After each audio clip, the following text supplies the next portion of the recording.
Bismillahirrahmanirrahim. Assalamualaikum warahmatullahi wabarakatuh. Di sini pertama saya akan menjelaskan tentang pengertian bimbingan keluarga. Jadi bimbingan keluarga berasal dari dua kata, yaitu bimbingan dan keluarga.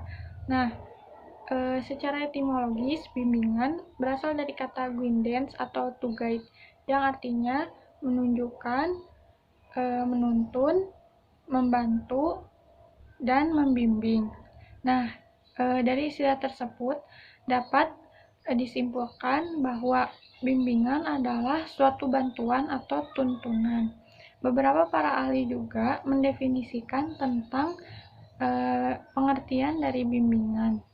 Salah satunya yaitu menurut Jumhur dan Muksurya bahwa bimbingan adalah suatu proses pemberian bantuan yang dilakukan secara terus-menerus dan sistematis kepada individu agar tercapainya kemampuan untuk memahami dirinya, menerima dirinya, mengarahkan dirinya, dan kemampuan untuk merealisasikan dirinya sesuai dengan potensi dan kemampuan yang dimiliki dalam mencapai tujuan, yaitu untuk kemandirian dan dapat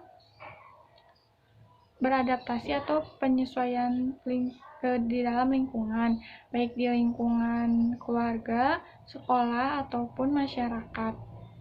Nah, dari pengertian-pengertian tadi dapat disimpulkan beberapa prinsip tentang bimbingan. Yang pertama, bimbingan adalah suatu bantuan atau suatu proses yang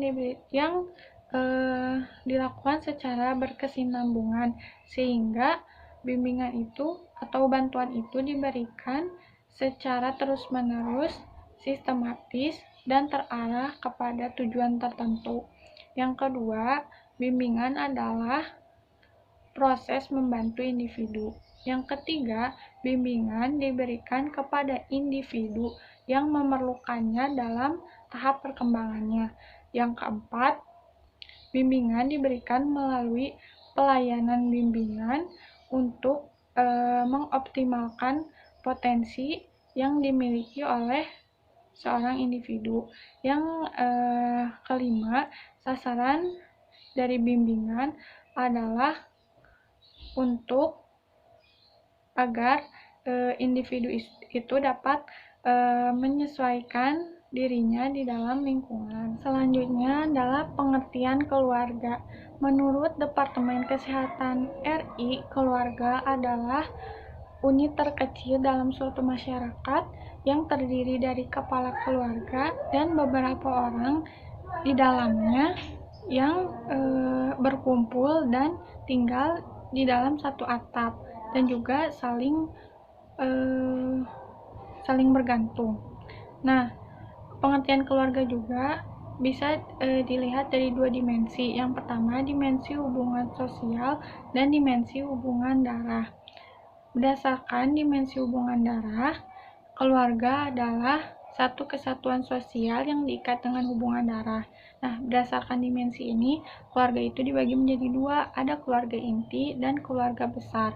Sedangkan menurut dimensi hubungan sosial, keluarga adalah satu kesatuan sosial yang diikat karena adanya interaksi atau saling mempengaruhi antara individu yang satu dengan individu yang lain.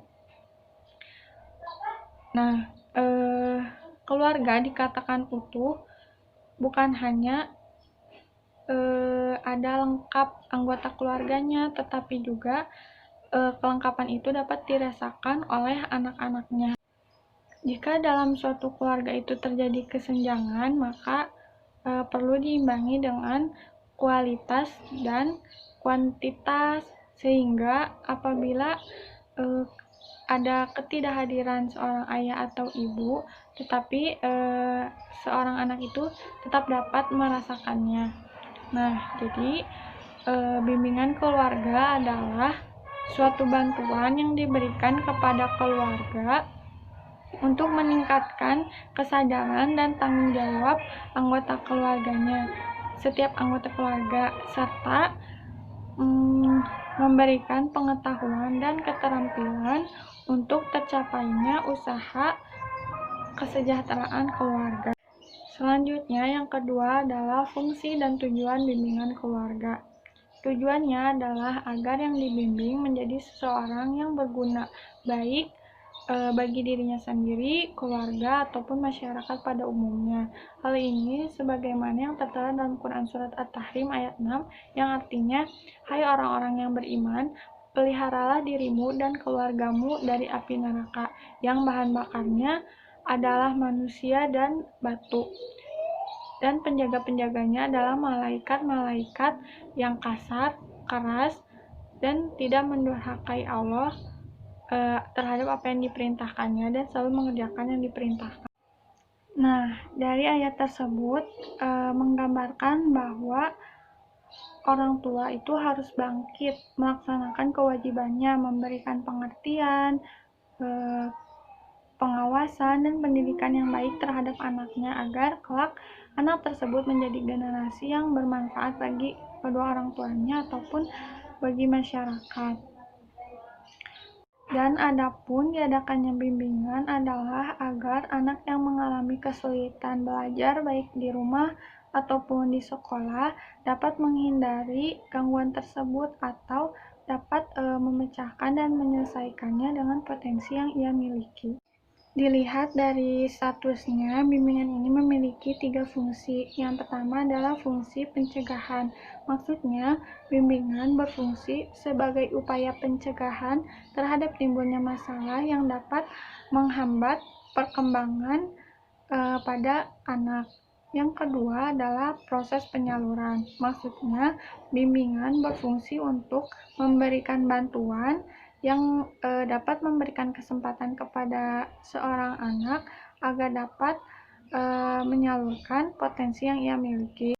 Yang ketiga adalah fungsi pemeliharaan dan pengembangan.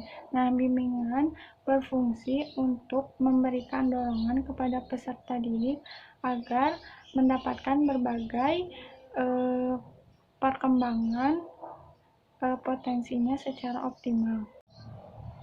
Yang ketiga adalah bentuk-bentuk bimbingan orang tua. Metode untuk membimbing dan mendidik anak kepada perilaku yang baik akan mendorong keberhasilan dalam mencegah atau menghindari kekeliruan yang dilakukan oleh anak, dan juga agar anak itu tidak mengulangi kesalahan yang sama untuk kedua kalinya. Nah, beberapa hal yang dapat dilakukan oleh orang tua itu, yang pertama adalah komunikasi.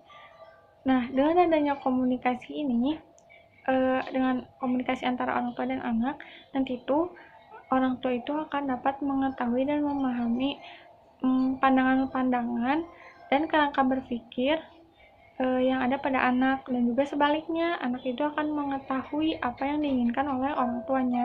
Yang kedua adalah kesempatan. Nah, sebaiknya itu orang tua itu memberikan kesempatan kepada anak atas suatu keputusan yang telah dipilih oleh anak tersebut. Yang ketiga adalah tanggung jawab. Nah, bentuk tanggung jawab dari orang tua ini adalah dengan mendidik anak tersebut. Yang terakhir adalah konsistensi. Nah, dalam mendidik itu diperlukan konsisten atau konstan. Jadi dilakukan secara berulang dan terus-menerus agar perilaku-perilaku yang baik itu tertanam sejak kecil. Ada beberapa bentuk yang dilakukan oleh orang tua dalam membimbing anak. Yang pertama itu dalam bentuk nasihat. Nah, dengan nasihat ini dapat membentuk keimanan seorang anak secara mental, psikis, dan sosial. Yang kedua adalah keteladanan. Nah, keteladanan merupakan salah satu cara atau metode yang paling baik dalam mendidik anak, karena pada dasarnya setiap orang itu mempunyai kebutuhan psikologis untuk meniru dan mencontoh orang yang dicintainya atau yang dihormatinya. Yang ketiga adalah pembiasaan. Nah, sini orang tua dia menyuruh anaknya untuk melakukan kebiasaan-kebiasaan yang diajarkan oleh agama. Yang keempat adalah pengawasan, yaitu di mana orang tua mendampingi dalam proses pembentukan akidah dan moral, serta mengawasi dan mempersiapkannya secara terus-menerus tentang keadaannya baik jasmani ataupun rohani. Sebagai orang tua perlu memberikan bimbingan terhadap anaknya agar dapat memecahkan masalah yang dihadapinya. Salah satunya adalah dengan cara memberikan pemahaman kepada anak tersebut bagaimana posisi dan peranannya sesuai dengan jenis kelaminnya, sehingga dapat saling menghormati dan saling tolong-menolong.